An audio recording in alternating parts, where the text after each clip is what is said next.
Hello বন্ধুরা, আশা করো তোমরা সবাই ভালো আছো। আজকে আমি তাড়াতাড়ি স্নান করে ও ভাত খেয়ে রেডি হয়ে গেলাম, কারণ আজকে হচ্ছে ভাইছাতু। আমাদের বাড়িতে ভাইছাতু মানে না, আমাদের বাড়িতে ভাইফোঁটা মানে।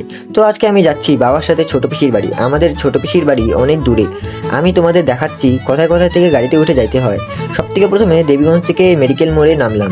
একটু হাঁটার পর একটা টোটোতে করে যাচ্ছি বড় মেডিকেল। তো এবার টোটো থেকে নামে লাল গাড়িতে করে যাচ্ছি লেচু পাকড়ি। তো লেচু পাকড়িতে আইসে আমরা মিষ্টি ও দই নিয়ে টোটোতে করে যাচ্ছি ডাঙ্গাপাড়া। তো ফাইনালি চলে আসলাম পিসি বাড়ি। বাড়িতে এসে ব্যাগ খালি করার পর যখন অনিকেত আমাকে দেখে এমন রিয়াকশন দিল, তা ছিল আনএক্সপেক্টেড।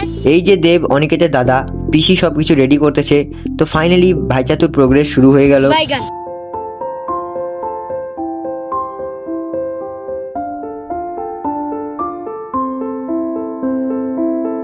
তো ফাইনালি ভাইচাতু কমপ্লিটেড। তারপর আমি দেবের সাথে ঘুরতে গেলাম। ঘুরে এসে ভাত খাইলাম। ভাত খাবার পর বাবা তো ঘুমায় গেল। ঘুম থেকে উঠে বাবা বলল এখন আমরা বাড়ি যাব, কিন্তু অনিকেত আমাদের বাড়ি যাইতে দিবে না বলতেছে। তাও অনিকেতকে যেমন তেমন করে বাই বলে যাচ্ছি বাড়ি। আর হ্যাঁ, আজকে তো চড়ক পূজা। আমার দিক থেকে তোমাদের সবাইকে হ্যাপি চড়ক পূজা। তো আজকের জন্য এতটুকু। এবার দেখা হবে নেক্সট ব্লগে। ততক্ষণের জন্য রাধে রাধে।